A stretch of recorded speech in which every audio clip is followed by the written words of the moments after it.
Bonjour les amis, supposons qu'Alain Soral, dont je crois savoir qu'il a quelques ennuis en Suisse avec le lobby LGBT pour avoir qualifié de grosse lesbienne une journaliste qui disait du mal de lui, donc supposons qu'Alain Soral se permette de dire qu'en France, la montée de l'antisémitisme, c'est du pipeau véhiculé par le lobby juif, que ça ne correspond à rien et que c'est que du résiduel.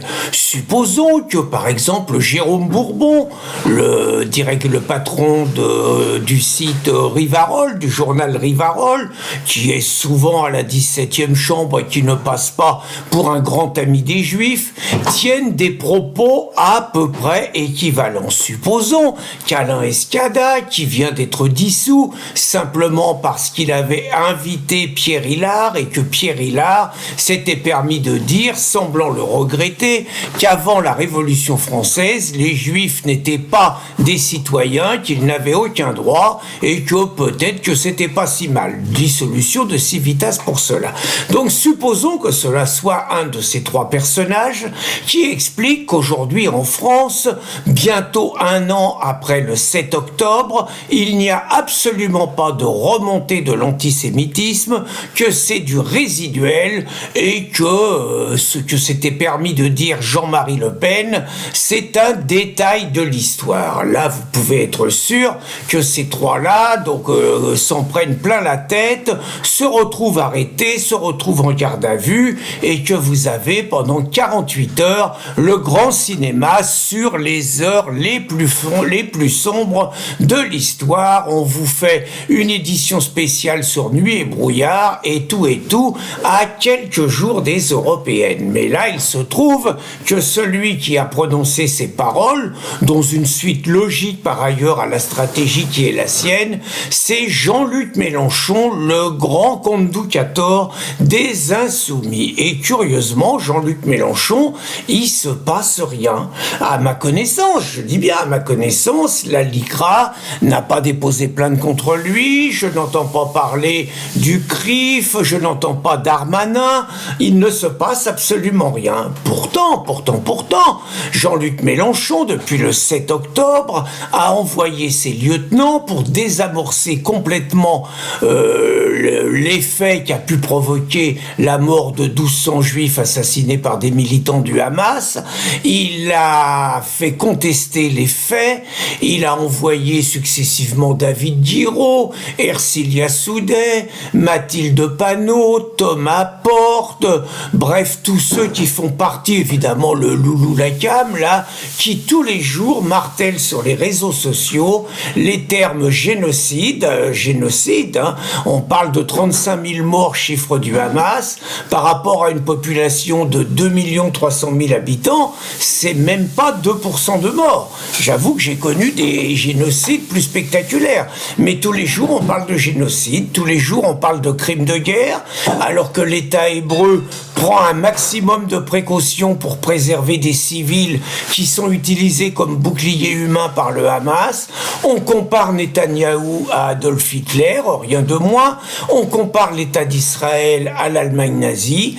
Et tous les jours, vous avez des tonnes de mensonges qui sont véhiculés. Vous avez des manifestations tous les jours dans les grandes villes de France sur le thème de Gaza. Nos universités sont pourries et les gosses peuvent pas étudier à cause de ça. Vous avez un drapeau palestinien qui est brandi par un député insoumis qui va se prendre que 15 jours de suspension et rien de plus. Bref, c'est la grande offensive. Naturellement, la nouvelle cheftaine presque des insoumis, Rima Hassan Moubarak, est mise sur le devant de la scène d'une telle façon que Manon Aubry a pratiquement disparu.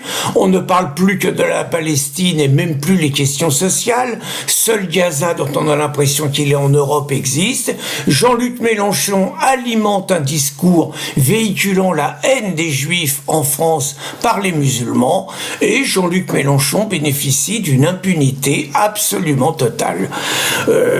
Voilà la réalité, de la France de 2024, Rappelez-vous Jean-Marie Le Pen et l'histoire du détail.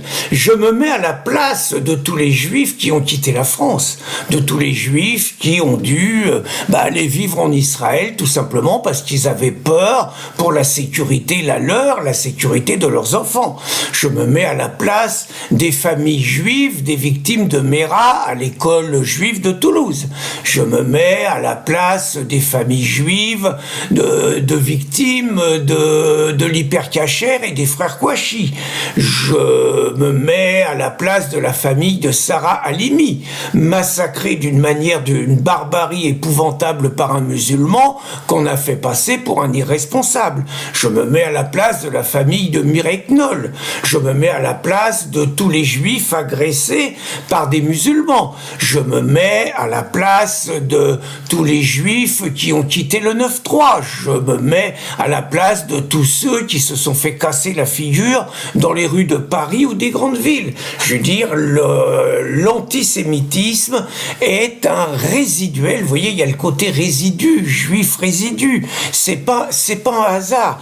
Et je me dis quand même que le même Mélenchon, que l'ancien président du printemps républicain qualifié de pourriture antisémite, donc le même Mélenchon avait été ému quand un vieux monsieur, Claude Cinquet, 84 ans, avait tiré, qui était un vrai déséquilibré lui, avait tiré sur 2 musulmans qui sortaient de la mosquée de Bayonne, il les avait simplement blessés, et ça avait engendré une grande manifestation contre l'islamophobie, et ça avait fait l'alliance entre les islamistes et les insoumis et l'ensemble de la gauche, avec des cris de Allah Akbar dans les rues de Paris.